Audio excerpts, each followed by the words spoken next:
Qui était là hier aux Amis de l'UMA? Levez la main, dites je le jure. C'est pas mal, c'est pas mal. Vous avez vu Monique Pinson-Charlot? Fallait se faire de la place, hein. Vous avez vu Bernard Friot? Fallait se faire de la place aussi, hein.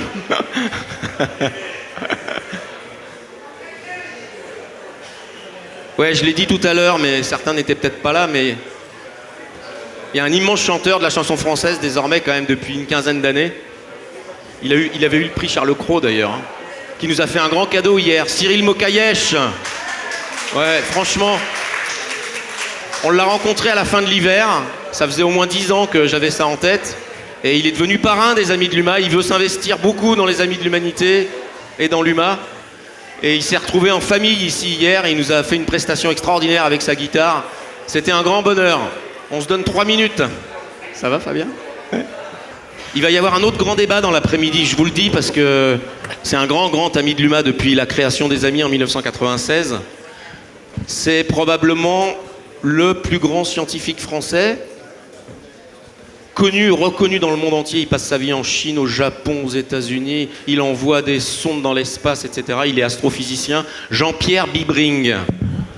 Voilà. Et Jean-Pierre Bibring, il a écrit un livre juste après la fête de l'UMA. C'est pour ça que l'année dernière, on n'a pas pu faire ce débat avec lui, qui s'appelle Seul dans l'univers. Parce que vous savez, vous avez entendu depuis qu'on trouve des exoplanètes un peu partout dans l'univers, le fantasme de la vie ailleurs, qui est un vieux rêve de l'humanité, des hommes et des femmes, eh bien lui, il conteste un peu la chose, mais il la conteste de manière philosophique et surtout scientifique. Je vous invite à venir l'écouter cet après-midi. Ça déménage.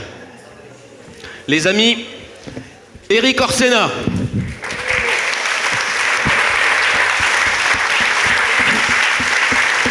Alors, qui n'est pas sénateur, mais comme il est nettement plus vieux, il est académicien.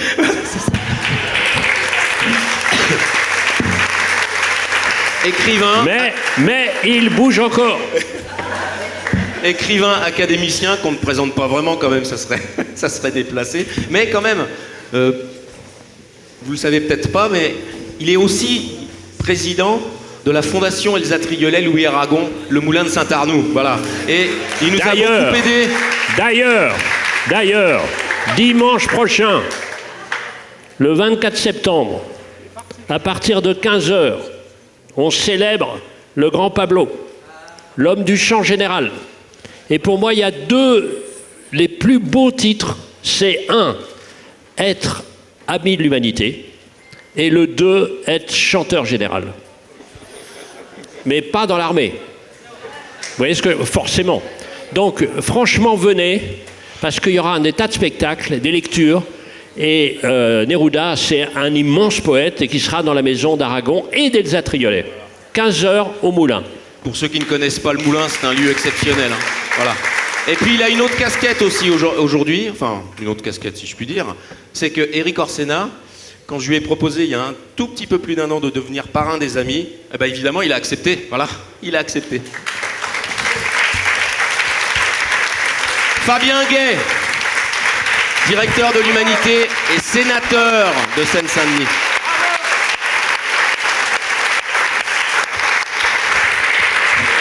Il faut toujours applaudir fort les directeurs. Ça commence bien. Révolution informationnelle, nouvelles technologies, mutations, réseaux sociaux. Jamais dans son histoire, le monde médiatique n'a été à ce point bousculé et jamais les journalistes ne se sont à ce point interrogés sur eux-mêmes et le sens de leur travail. D'où les grandes interrogations sur l'avenir même des médias. Une dizaine de milliardaires, peut-être même un peu moins, on est à 7 là, je crois que c'est ça, 7 milliardaires possèdent désormais environ 90% des ventes de quotidiens nationaux vendus, 60% des audiences télé, 20% de celles des radios. On n'est pas loin de 30% même d'ailleurs. Parmi ces milliardaires, mon cher Eric, il y a un certain Vincent Bolloré qui a servi de modèle à ton personnage dans Histoire d'un ogre, publié chez Gallimard, une enquête en forme de conte philosophique. Mais qu'est-ce qui t'est passé par la tête ? Alors, Il se trouve que je suis un reporter manqué. J'aurais voulu être Tintin, avec plus de dames intelligentes que dans Tintin. Ouais. Et donc, bref. Enfin, moi, ce que j'aime, c'est à la fois prof et reporter. C'est-à-dire raconter un peu ce qui se passe et transmettre ce qu'on a vu.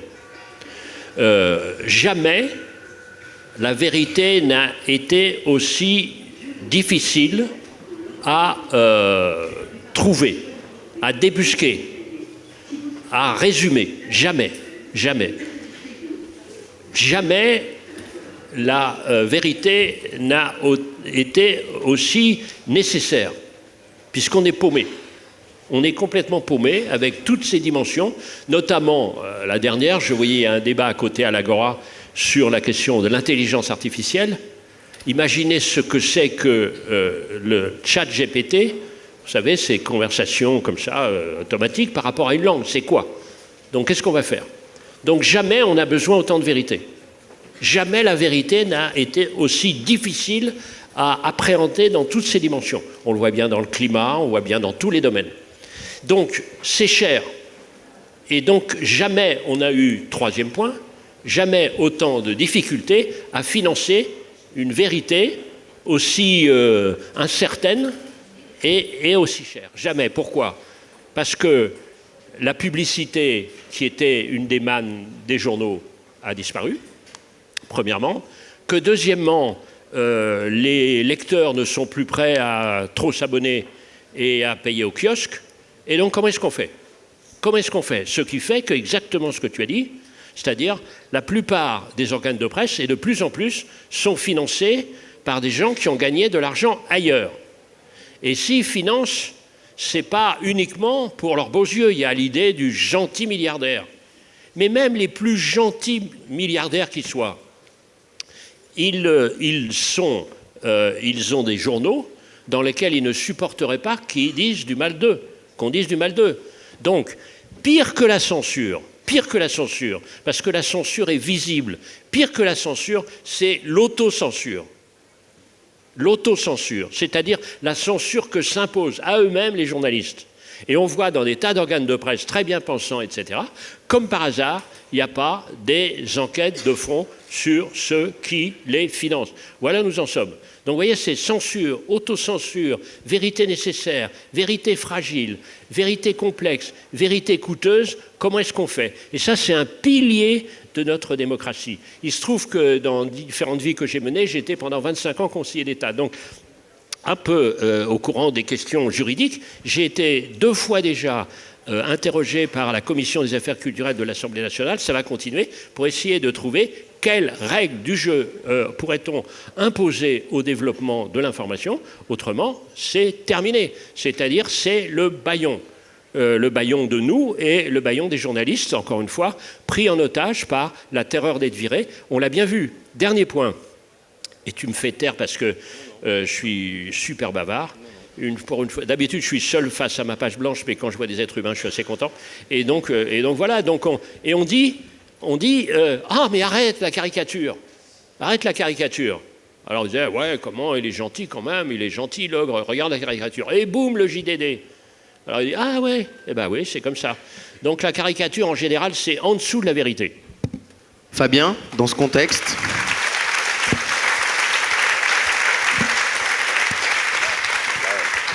Tu vois le truc, tu vois, le social traître bouge encore.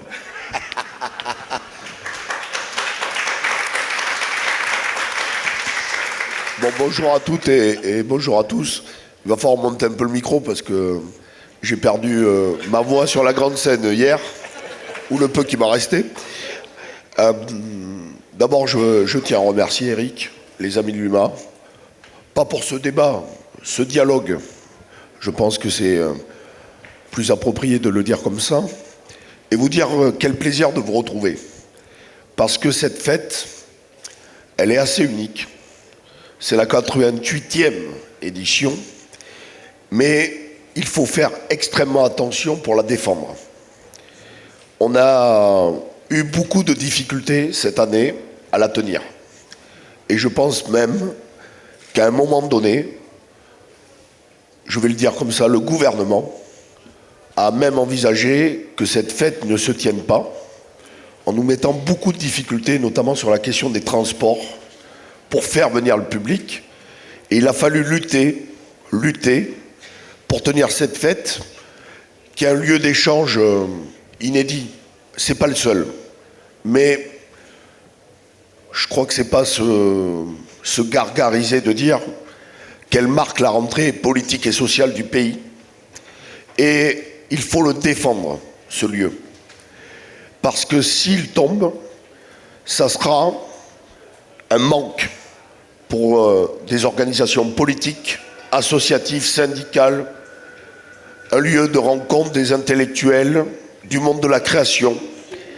Et ce que nous constatons dans la presse est aussi vrai pour les lieux de culture, c'est que nous avons une concentration extrême dans le monde culturel, notamment sur la partie festival, musique, puisque maintenant on a des ogres nord-américains qui détiennent 90-95% des artistes sous contrat, mais aussi des festivals, mais aussi des billetteries, mais aussi maintenant même des lieux de concert qu'on a rebaptisés, on les débaptise et on les renomme sous le nom comme Bercy devenu Accor Arena, et nous sommes mis en difficulté, la même pour tenir les trois scènes, parce que lorsqu'on sollicite tel ou tel artiste, il nous dit je ne viendrai pas à la fête, non pas parce que je ne veux pas venir à la fête, mais parce que je suis sous contrat avec un tel, et donc j'ai aujourd'hui l'obligation de tourner dans tel et tel festival et pas les autres. Et nous sommes mis en difficulté, mais je pense aussi et avant tout aux petits festivals qui ont de plus en plus de mal à tenir. Et donc, ce que je voulais vous dire en entrée, c'est que cette fête, je vous remercie d'être venus si nombreuses et nombreux, et il faut continuer à la défendre. Et l'année prochaine, nous serons mis en difficulté avec les Jeux Olympiques et Paralympiques, parce que le gouvernement, vous avez vu, va interdire, nous ne sommes pas un festival, mais nous sommes une fête, mais va interdire les festivals du 15 juillet au 10 septembre. Parce qu'il y aura la présence policière, et donc, pour assurer les Jeux Olympiques et Paralympiques, même un festival au cœur de la Bretagne ne pourra pas se tenir. Je voulais commencer par ça, donc mille merci à vous d'être présents aujourd'hui.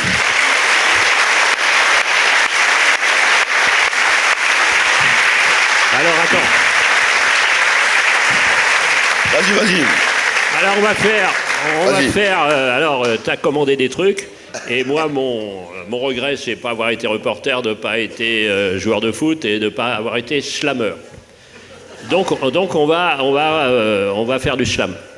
Et donc, et c'est la question de la fête, tu vois. Et les amis de l'UMA, mais c'est aussi les amis de la fête. Tu vois. Et donc on va rencontrer ça. Et il ne faut pas, je me vois assez bien dire ça, il ne faut pas que les jeux détruisent la fête. Tu vois le truc ? Je sens assez bien le départ. Exactement. Avec mes copains Abdel Malik et tout ça, tu vas voir. On va te montrer un truc, tu vas voir. Tu vas chauffer, tu vas voir. Tu vas voir, monsieur le sénateur, on va chauffer la chambre haute. Avec plaisir.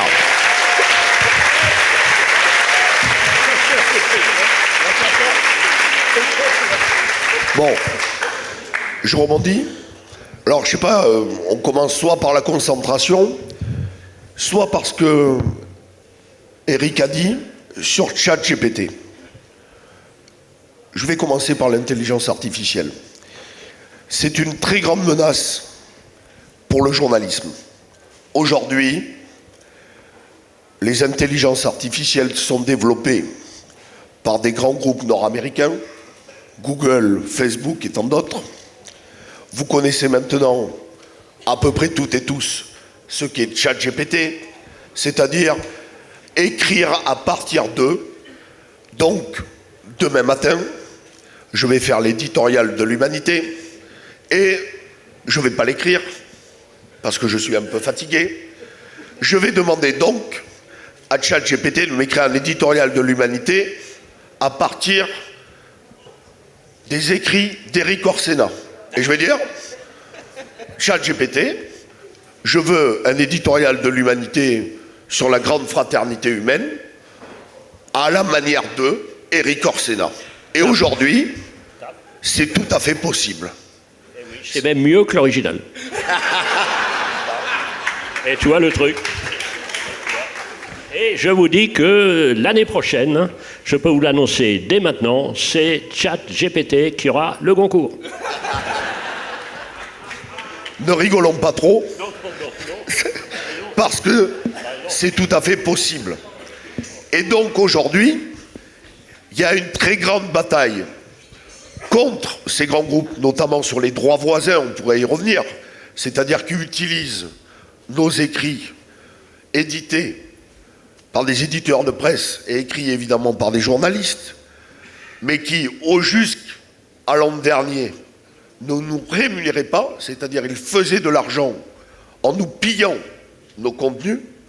Mais maintenant, la nouvelle bataille, c'est que les intelligences artificielles veulent collecter l'ensemble de vos archives pour faire ce que nous disons, c'est-à-dire un éditorial de l'humanité à partir des écrits ou à la manière de Éric Orsena, Jean Jaurès ou j'en passe. Et donc là, vous avez une extrême menace. C'est-à-dire que vous allez avoir un rendu et parfois une copie très convenable, mais qui ne sera ni vérifié, ni sourcé. Et donc, vous aurez une question, c'est-à-dire que le lecteur ou la lectrice n'y verra peut-être au départ pas la différence, mais ce sera truffé d'erreurs et de fake news. Et la deuxième chose, c'est que ça fait peser une menace extrême sur l'intellect collectif et humain de l'ensemble de nos rédactions.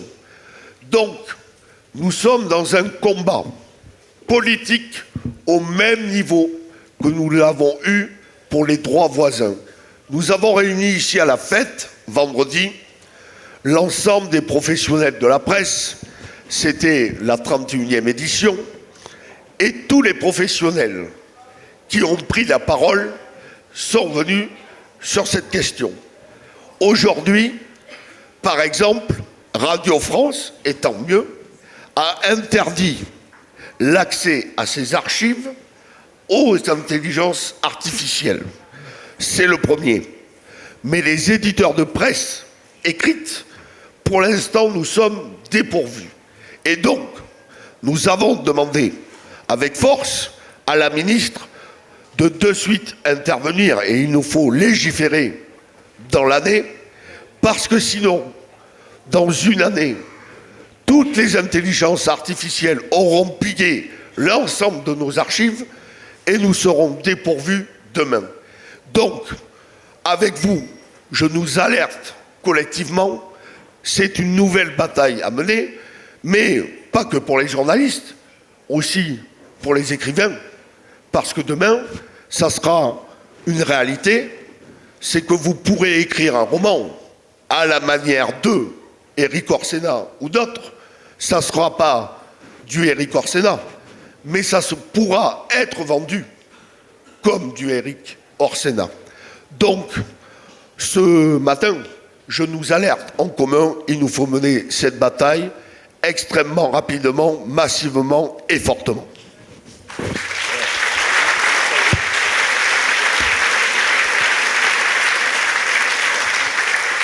Alors, franchement, c'est une première question qui est absolument clé. Parce qu'on a beaucoup eu des évolutions de la langue, comme toujours. Et on a toujours tendance à dire que ce que nous vivons maintenant, on ne l'a jamais vécu avant.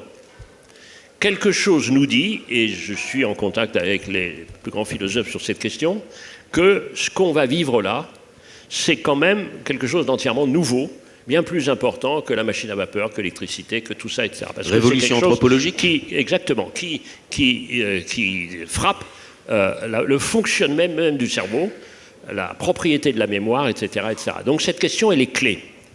Il y a une autre question qui est posée, qui m'obsède depuis un certain temps, et il se trouve qu'à l'Académie française, en liaison avec l'Académie des sciences, je suis chargé du rapport sur cette question de l'intelligence artificielle et du chat GPT. Donc on pourrait travailler ensemble.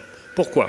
Parce que nous venons de finir, avec la mort de notre révérée mère supérieure Hélène Caradan-Causse, la 9e édition de notre dictionnaire. Avant de commencer la 10e, on va se demander, qu'est-ce qu'une langue?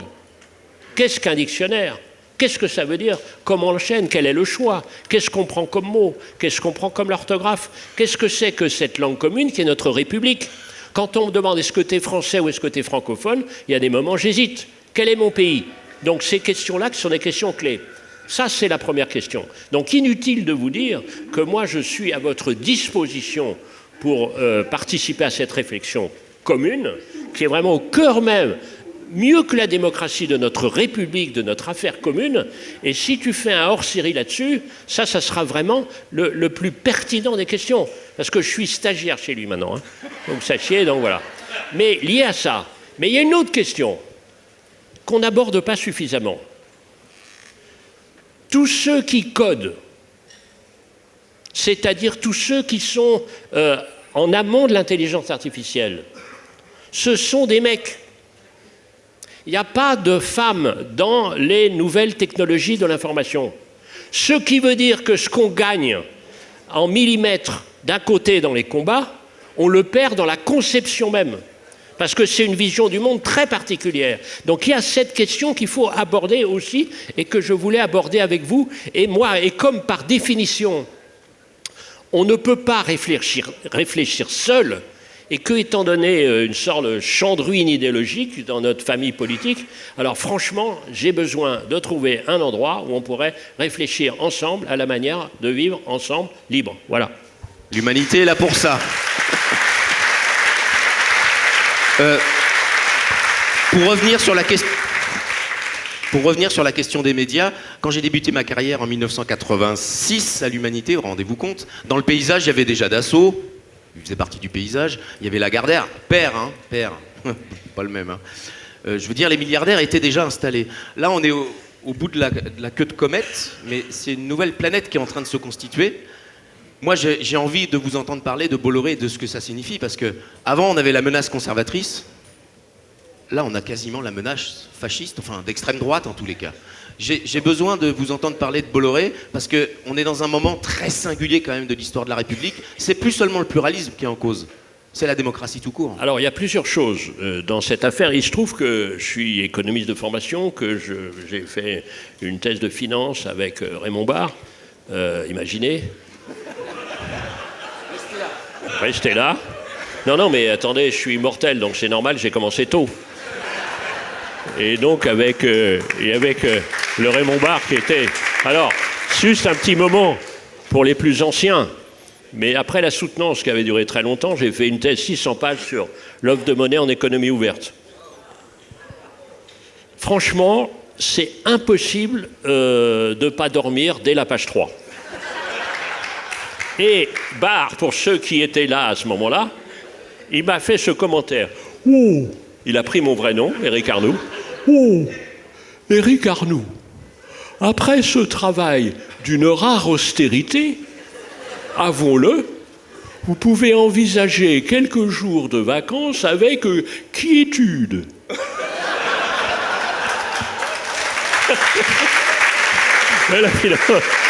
C'était un mec énorme. C'était un mec énorme. Pardonnez ce petit souvenir, mais c'était un mec énorme. Et on était membres d'un club gastronomique tous les deux. Il était maire de Lyon, il m'invitait. Et la dernière fois, il était sous dialyse, incroyable. On avait bouffé un truc incroyable, une côte de veau inouïe, d'ailleurs, c'est presque l'heure. Et donc je lui dis, peut-être on va passer au dessert. Et le Raymond, il me dit, oh, mais je ne vois pas pourquoi nous nous priverions d'un petit fromage. Et donc voilà, non, mais la question, elle est clé. C'est que, donc je connais, et je salue les entreprises. Moi, je trouve, par rapport à d'autres dans la gauche, que moi, j'aime bien les entreprises. de toute taille, parce que c'est une histoire en commun et qu'avant de distribuer, il vaut mieux produire. Et puis en plus, moi je suis marin, donc j'aime bien ce côté, il y a une idée, on est un équipage, le plus juste c'est mieux, etc., etc. Bref. Et donc, au début, on peut imaginer, Bolloré, il commence bien, puisqu'il sauve l'entreprise familiale de papier, etc. Et puis petit à petit, il veut monter dans les trucs, et brutalement, il y a un projet. Alors, il y a deux choses qu'il faut déterminer, mais qui ne sont pas, au fond, aussi différentes. Il y a le gentil milliardaire qui n'intervient pas, dit-on, dans la politique. Il intervient juste en organisant l'autocensure. Et on considère que l'autocensure, ce n'est pas de la politique. Donc, vous faites ce que vous voulez, mais vous me laissez faire mes affaires. Ça, c'est le gentil milliardaire. Gentil milliardaire, un peu limité quand même. C'est-à-dire que les Échos n'appartiennent pas à Vincent Bolloré, mais à Bernard Arnault. Mais comme les Échos avaient accepté un article favorable de mon livre sur Bolloré, le directeur de la rédaction des Échos a été viré. Tout de même. Donc, il y a cette question. Il y a ce premier point. Le deuxième point, c'est quand le milliardaire se change en militant politique, d'une cause politique, qu'on peut aimer ou pas aimer, mais en tout cas, si on ne l'aime pas, on peut s'y affronter. Et donc, quand, soir après soir, vous ouvrez un des canaux les plus importants de notre système médiatique à quelqu'un qui prône des idées à la droite de Marine Le Pen, bah, vous dites que celui-là, c'est un adversaire. Et donc, il faut avoir les moyens dans notre démocratie de lutter contre cet adversaire.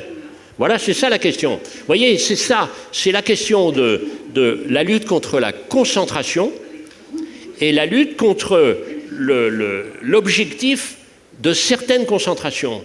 Mais sans oublier que la concentration porte en elle-même une réduction de la liberté. Voilà.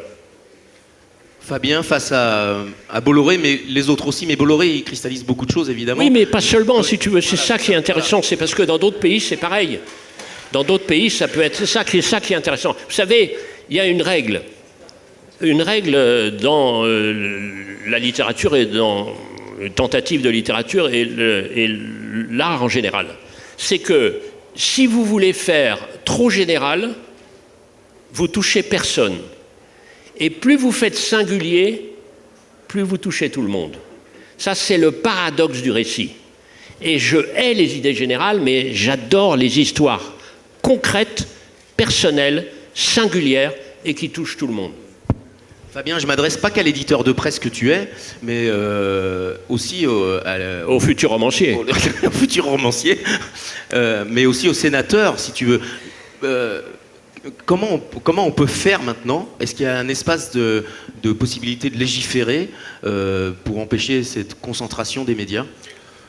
Alors, bon, la concentration des médias et le fait que des médias soient détenus par des groupes industriels n'est pas une nouveauté.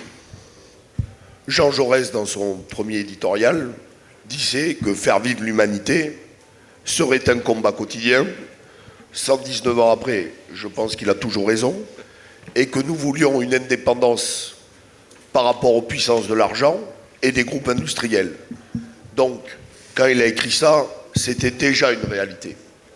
Mais là où Éric a raison, c'est que maintenant, les objectifs ont peut-être un peu changé. C'est-à-dire que détenir un groupe de presse pour un certain nombre d'industriels, prenons la famille Dassault, bon, mais c'est un combat politique qu'ils mènent en s'offrant le Figaro et en se permettant, à l'époque, à une droite républicaine d'avoir un réseau d'influence. Et d'ailleurs, comme aucun journal, ne peut être à l'équilibre, un groupe industriel a des intérêts à le renflouer chaque année.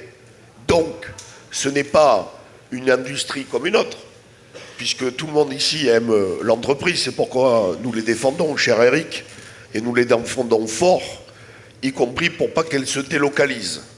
Mais ici, les médias en particulier, s'il n'y a pas les aides à la presse, et s'il n'y a pas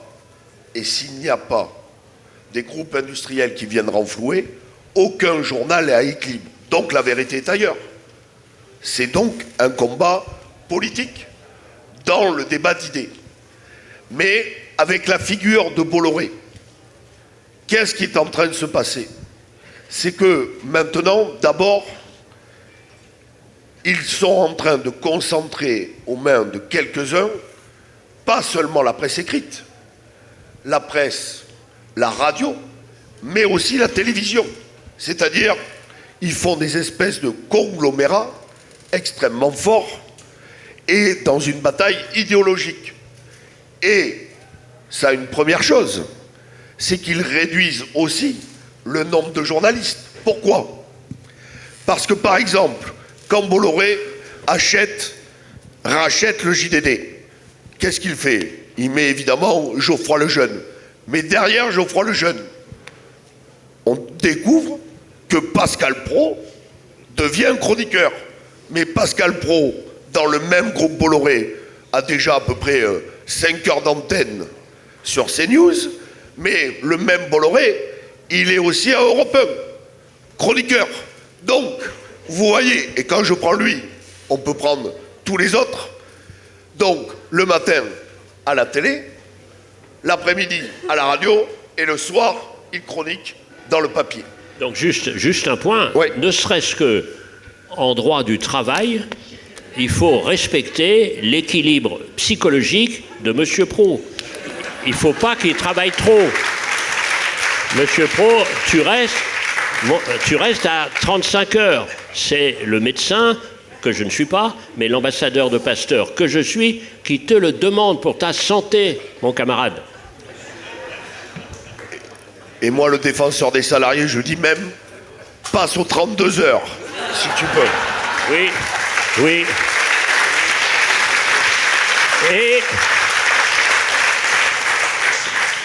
Et j'irais même jusqu'à un quinquennat sabbatique. Donc, première chose, il y a ça. Et puis, c'est vrai, Bolloré a décidé de mener un combat politique. Et, évidemment, personne ici ne peut dire que CNews, Europe 1, maintenant le JDD et tous les autres, n'est plus un organe de presse collé à l'extrême droite, la plus rance et raciste du pays. Par exemple, il faut dire les noms. Éric Zemmour a été propulsé à la dernière présidentielle par le groupe Bolloré, en lui offrant à 1 heure de grande écoute, 1 ou 2 heures de débat chaque jour. Je ne sais pas si vous aviez regardé à l'époque. Moi, j'ai regardé une fois. C'est pas un débat qu'il y avait. Il y avait 10 personnes autour de la table, oui. Et il n'y avait que lui qui parlait. J'en vois 2 dans le fond. On donnera les noms. Donc, Bolloré est sur cette question-là. Il veut à peu près racheter tout et continuer à propager, évidemment, les idées d'extrême droite. Donc, il y a une concentration dans les médias, mais aussi de toute la chaîne. Par exemple, il détient aujourd'hui 90% de l'édition. Et donc ça fait peser une menace sur quoi? Il y a l'autocensure, et tu as raison, mais aussi de la censure. C'est déjà arrivé avec le dernier livre de Guillaume Meurice. Mais demain, ça peut être n'importe lequel d'entre nous qui sera frappé par cette censure. Je finis. Et pour rendre la parole à Éric, bien sûr, il faut légiférer. Sinon, nous ne nous en sortirons pas. Il va, lui, s'attaquer à tout. Il va essayer de tout prendre. Il a déjà avalé Lagardère et il est en train de finir de l'absorber. Mais après, il va aller partout. Il va aller partout. Y compris, il a déjà des vues sur le Figaro. Il faut être clair. Bon, je pense que le seul quotidien national de presse et d'information sur lequel il n'a pas de vue, c'est le nôtre. Et tant mieux. Et encore. Et encore. Et encore. Bien sûr. Et encore, j'étais en encore Bretagne hier, il y a des rumeurs. Faites gaffe. On va résister. Oui. Hein, Donc, Gardarem Louma. Eric, on profite de ta présence. vas-y, non. Non. Non, mais juste pour repasser la parole à Eric, je pense qu'il faut aller vers une nouvelle loi antitrust et anti-concentration. Sinon, nous n'y arriverons pas et nous n'arriverons pas à combattre la volonté gargantuesque et les moyens surtout qu'il a, parce qu'il rachète pour lui, pour une bouchée de pain. Donc il faut aller vers une loi antitrust, anti-concentration, parce qu'évidemment, au bout du bout, telle concentration nuit au pluralisme de la presse, et qui dit nuire au pluralisme de la presse dit attenter à la démocratie. Mais Fabien,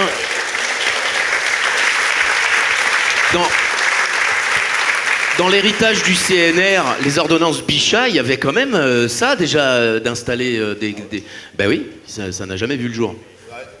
Enfin, alors, pas vraiment. D'ailleurs, paradoxalement, aux États-Unis, les lois anti-concentration sont plus puissantes qu'en France. Mais c'est quand même assez paradoxal. Ce qu'on a vu, hein, encore une fois, c'est les lois anti-concentration européennes qui ont interdit à Bolloré de garder Hachette s'il conservait Editis. Alors justement, Eric... Attends, sur ce point-là, moi, je pense que... Vous voyez, on est dans un nouveau monde. Un nouveau monde, il faut des nouvelles réponses. Et moi, j'ai le sentiment que j'ai, si tu veux, mon université, ça a été le militantisme. Je suis entré à 17 ans au PSU, ensuite tout ça, etc., le PS, machin, etc., etc. On n'arrêtait pas de bosser. Depuis quelque temps, on peut dire que le taux de travail, de réflexion de la gauche n'est pas à son sommet. On peut dire. Donc déjà, si on sort de ce débat avec des rendez-vous de travail, d'abord il y a un hors-série. Vendu. Il y a un hors-série. Et ensuite, moi je suis, et on est quelques-uns juristes assez pointus, sur cette question de la loi. Parce qu'il y a l'ancienne loi Bloch, et c'est là-dessus qui déjà... trouver un débat. D'abord, le bilan de cette loi, et on va voir comment l'état du monde a changé. Donc à partir de là, il faut se retrouver à quelques-uns, on propose, on discute, on avance, et qu'il y ait un projet de loi. Alors les lois ne peuvent pas faire tout, mais enfin, si on sort déjà un état de droit, ça serait pas mal, parce que ça, c'est pas un état de droit, c'est la force. Donc il faut recommencer, bosser là-dessus, en disant quelle est la règle du jeu. Avec, il faut par exemple le vote de la rédaction. À ce moment-là, il n'y aurait pas pu avoir le jeune à la JDD. Il y a des choses précises. Qu'est-ce que c'est que les aides à la presse, etc. C'est des questions qui sont intéressantes parce que, encore une fois, s'il n'y a pas de loi, c'est la sauvagerie. Et on sait bien ce que c'est. Hein, la liberté complète, c'est seul du renard qui l'emporte sur les poules. Et donc voilà, donc cette question, elle est là. Donc moi, je pense que, tu vois, les amis de l'humain, c'est aussi les amis de l'avenir. Alors, du coup, je rebondis. On parlera d'édition juste après, on profite de ta présence. Les lendemains, avant que les lendemains qui chantent, il faut que les présents soient pas morts. Fabien, ça peut aider. Dans ce contexte, et eu égard à ce que vient de dire Eric, l'humanité, ça devient quoi l'humanité là dans ce contexte? Non mais blague à part, peut-être qu'il faut que tu en dises un mot parce que la période est singulière encore une fois. Oui, pour notre groupe de presse, c'est évidemment extrêmement dur. Puisque je parlais qu'aucun journal n'est à l'équilibre. Et que, évidemment, les groupes industriels, eux, renflouent à plusieurs millions d'euros chaque année. Nous n'avons pas ça.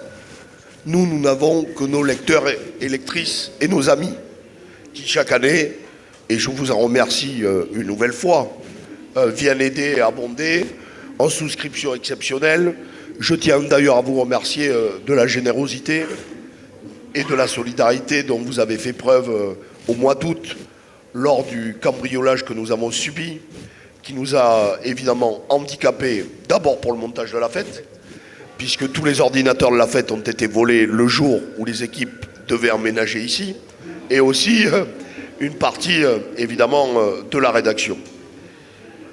Donc, on a une question, et je veux aussi soulever ce point-là, c'est que nous sommes un titre de presse politique et générale, d'information de politique générale, mais nous sommes aussi un titre de presse quotidien à faibles ressources publicitaires. Là où nous sommes le plus attaqués, c'est que, évidemment, pour nous, c'est plus compliqué d'aller voir une entreprise du CAC 40 que lorsque vous allez vous appelez maintenant le JDD, les Échos ou le Parisien. Mais qui dit concentration des médias, et c'est peut-être ce qui change aussi, c'est qu'on a la concentration des recettes publicitaires par ces grands groupes qui, comme on a 7 milliardaires, ils se font de la pub les uns entre les autres, et nous, et je mets la croix avec nous, nous sommes évidemment mis de côté. Autre scandale, parce qu'on n'en parle pas assez, que nous soyons privés de recettes publicitaires privées, très bien, c'est un combat, nous l'assumons.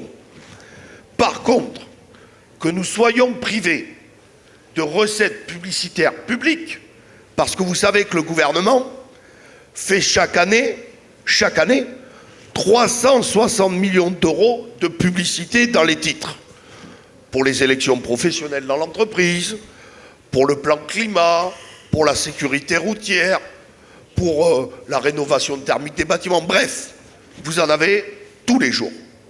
Et là aussi, tenez-vous bien, je me suis attaqué à cette question, mais comme mon prédécesseur Patrick, j'ai demandé les tableaux.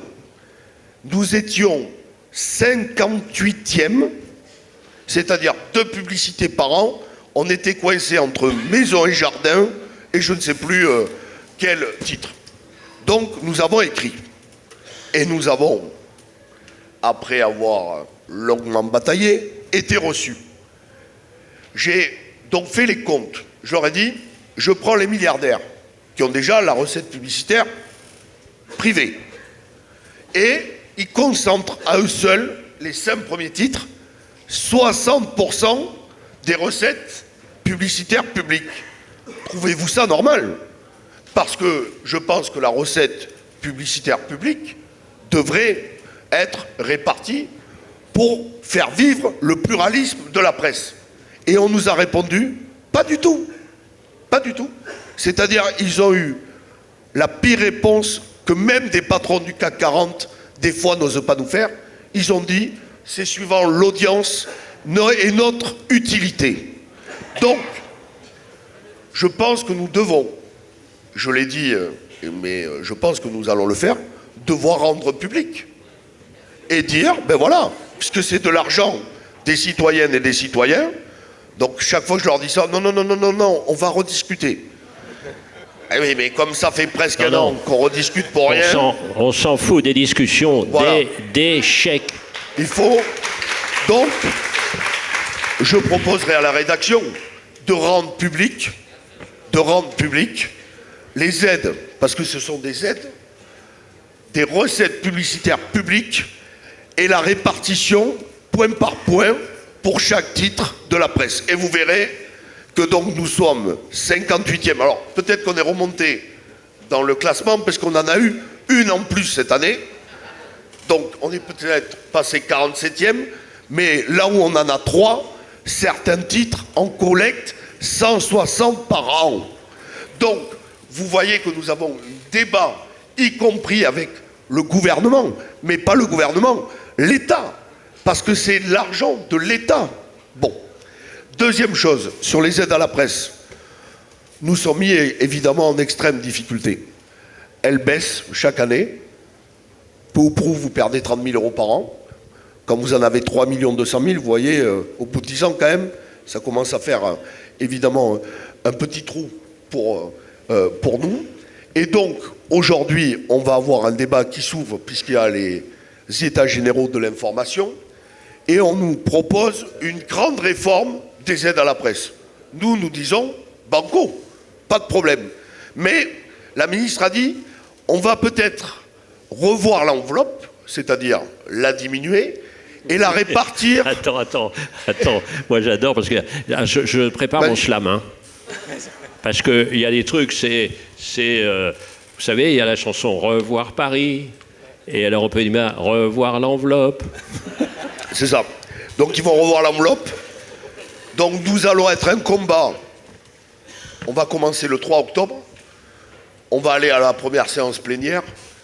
Il est inadmissible que des titres à faible ressources publicitaires comme nous et la Croix voient leur enveloppe diminuer pour mieux la répartir et en donner un peu plus à des titres qui sont adossés à des grands groupes industriels. Et nous aurons besoin des lectrices et des lecteurs dans ce combat.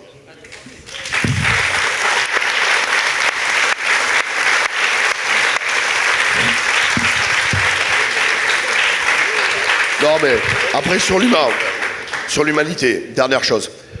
Vous savez que l'an dernier nous avons rénové nos titres, le quotidien, et l'Humanité Dimanche est devenue l'Humanité Magazine maintenant depuis 1 an et demi. Avec les équipes, nous avons décidé au mois de juin dernier, donc avant la fête 2022, d'amorcer notre révolution numérique. Non pas que nous voulons sortir du papier, pas du tout. Nous continuons à miser sur le papier, mais vous voyez bien, là aussi dans l'impression, c'est la concentration. Il y a maintenant plus qu'un seul gros imprimeur. Nous continuons dans le sud, mais globalement, il n'y a plus qu'un seul gros imprimeur. La Poste ne joue pas son jeu. La distribution, ouais. La distribution est une catastrophe. Nous avons fait une enquête des lectrices et lecteurs. 37% de nos abonnés disent qu'au cours des 6 derniers mois, ils ont eu un ou plusieurs incidents. Je connais même des lecteurs et des lectrices qui me disent on ne reçoit pas le journal de la semaine et on reçoit les 5 exemplaires le vendredi. C'est évidemment assez insupportable. Bref, le nombre de kiosquiers est en chute libre. Moi cet été, j'étais en vacances, je l'ai pu. Ah bon ? Mais je pense à celles et ceux qui n'ont pas pu partir. Avec Pascal Praud. J'étais pas loin, non, je sais pas où il fait. Bref, je suis reparti chez moi dans le sud-ouest. J'étais dans une ville du Pays Basque, assez grande. Il a fallu une journée pour que je trouve un kiosque. Non, je dis ça, c'est que dans une immense ville, il restait plus que 2 kiosquiers. Je vais dire à Saint-Jean-de-Luz, voilà. Je ne crois pas me tromper, Fabien. Un tiers des kiosquiers ont fermé en 10 ans. Insupportable. Insupportable. Bref. Donc nous avons décidé en juin dernier d'amorcer notre révolution numérique. Nous y avons mis beaucoup d'argent, beaucoup d'investissements humains. Je tiens à saluer l'ensemble des équipes de l'Humanité qui ont travaillé d'arrache-pied. Et donc, vous découvrez ce week-end notre nouveau site internet, une application et une nouvelle liseuse. Pourquoi nous l'avons fait? Parce que, évidemment, les habitudes de lecture se sont considérablement transformées. Je prends le RER tous les matins, j'ai déjà mon humain, mais je constate que je suis bien seul dans le RER à avoir aujourd'hui un journal. Tout le monde est sur son smartphone, avec les écouteurs. Tu diras, c'est déjà bien que tu aies un RER. Je t'invite à le prendre à mes bras, tu vas voir la galère quotidienne. Heureusement qu'il y a l'Humanité, parce que parfois c'est très long. Des fois, j'ai le temps de le lire 2 fois. Bon. Donc voilà. Donc je voulais vous dire ça. Nous voulons continuer à être utiles au quotidien pour nos lectrices et lecteurs, mais aussi que de nouveaux lecteurs et lectrices nous découvrent. Et c'est le pari que nous faisons. Je le dis aussi parce que je pense que c'est bien. On est entre nous ici. Depuis qu'on a fait ce pari, on est à 7 mois consécutifs en termes d'abonnement positif. Et la très grande difficulté, c'est que pour remplacer un abonné papier, on l'a souvent dit ici, il faut 4 abonnés numériques. Pardonnez-moi de parler comme un grand patron. Mais depuis 2 mois, nous sommes en positif en termes d'abonnement et nous avons franchi positif en termes de chiffre d'affaires. Donc, le chemin que nous sommes en train de prendre est plutôt pour l'instant le bon. On refera le point ensemble l'année prochaine, mais évidemment, nous mettons beaucoup de moyens et beaucoup d'envie sur notre évolution numérique et j'espère qu'elle vous plaira.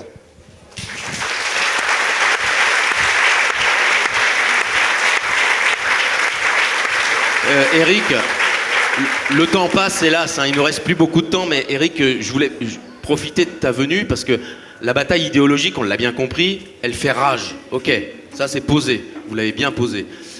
Ça concerne le monde de l'édition aussi.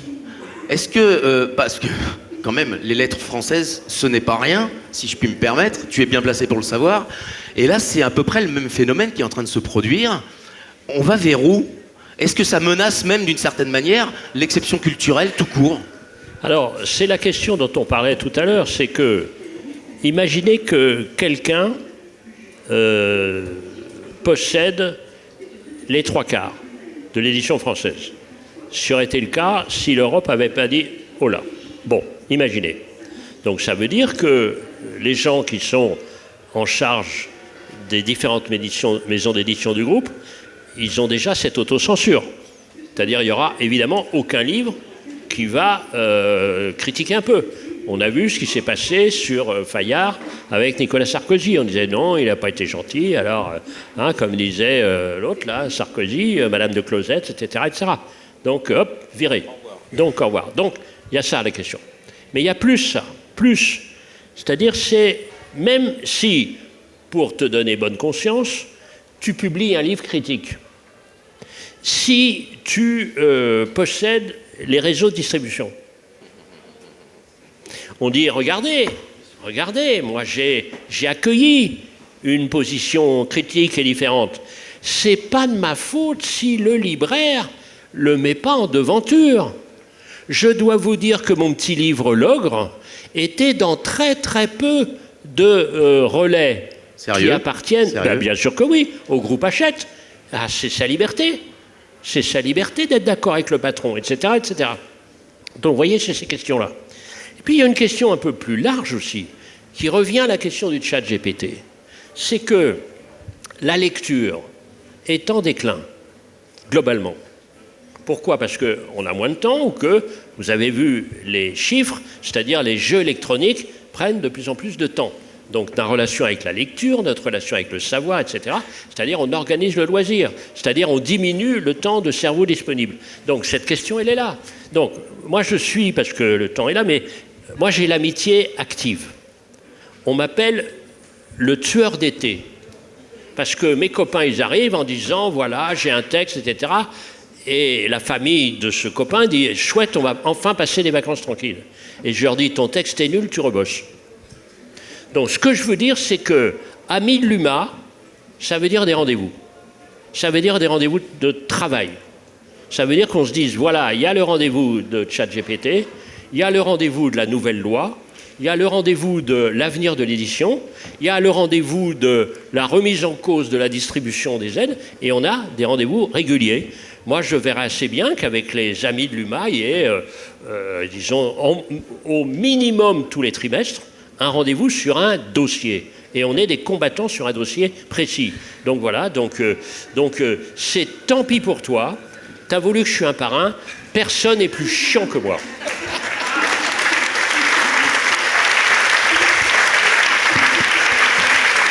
Et il y a d'autres points. Ici, il y a des amis là, qui sont dans des startups formidables pour redonner vie au sol. Tout le monde s'en fout du sol. Eh bien, on essaye de redonner vie au sol en disant qu'est-ce que les champignons, ils sont là, les alliés avec les racines, etc. Qu'est-ce qu'on peut faire? Donc la science, c'est aussi un autre rendez-vous. Notre rendez-vous avec la science. Quand on voit que notre budget de soutien à la science décline par rapport aux autres pays, mais comment peut-on avoir un projet du lendemain si on ne prête pas assez attention à la science? Donc, moi, j'adorerais que ce journal soit le lieu des rendez-vous de l'avenir. Voilà.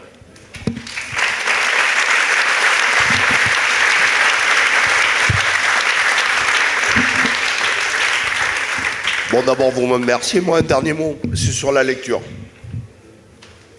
On a un combat sur la lecture. Moi, j'ai 2 enfants et je vois que c'est un combat pour les faire lire. On y arrive tous les soirs, mais si on laisse faire, c'est plutôt tablette et jeux vidéo. Non pas que j'oppose les deux, et il faut en faire un peu, mais il faut aussi lire. Moi, je suis assez frappé quand je vais des fois chez des camarades ou dans des fédérations. Ils me disent, t'as vu, on est abonné à l'Humanité. Je dis, c'est bien, Et puis je vois le tas, comme ça. Et tout est sous blister déjà. Je dis c'est bien, vous les collectionnez. Mais c'est déjà bien d'être abonné à l'Humanité. Et c'est cher. Et on vous en remercie. Mais le mieux, c'est qu'une fois que tu es abonné, tu arraches le petit blister et tu le lises. Je dis ça pourquoi? Moi, je vais finir comme ça, mais je suis assez affligé du niveau du débat politique. Et je m'aperçois, puisque je suis aussi sénateur, que le nombre de parlementaires, de partout, de tous les bords, qui ne lisent pas. Je leur dis, mais t'as vu ça, de quoi tu me parles? Je dis, mais dans tel canard ou dans telle revue? Ah ben non, mais si tu m'envoies le truc par mail, je regarderai. Et donc, je crois qu'il n'y a pas que ça, mais que le fait que des responsables politiques ne lisent pas ou peu ou plus est une question. Mais pas que la presse en général. Un peu de poésie, un peu de roman, un peu de BD, ça fait aussi du bien. Alors c'est vrai qu'il y a une question de temps. Moi-même, j'ai en difficulté, mais par exemple cet été, j'ai pu rattraper 6 ou 7 bouquins que je m'étais emmenés et ça m'a fait du bien, mais ça fait du bien intellectuellement. Alors j'ai une règle. Je te finis. Oui. Lisez. Merci. Lisez. Je suis d'accord. Alors, je propose une règle. Tout homme politique français qui ne sera pas présent dimanche 24 septembre à partir de 15h à la célébration de Pablo Neruda, tout homme politique qui n'aura pas été présent là, qui n'aura pas pris sa cure de poésie, c'est-à-dire sa cure de chant général, on le vire. Merci. Éric Orsena.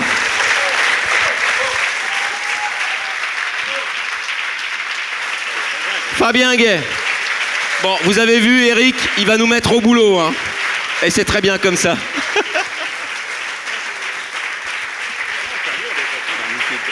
Un grand merci à Fabien et Éric. Laisse-la. Dans, je sais pas, 20 minutes, 30 minutes à peine, c'est un rite, une habitude, mais plus qu'une habitude, un bonheur absolu. Marc Péronne sera là avec tous ses amis.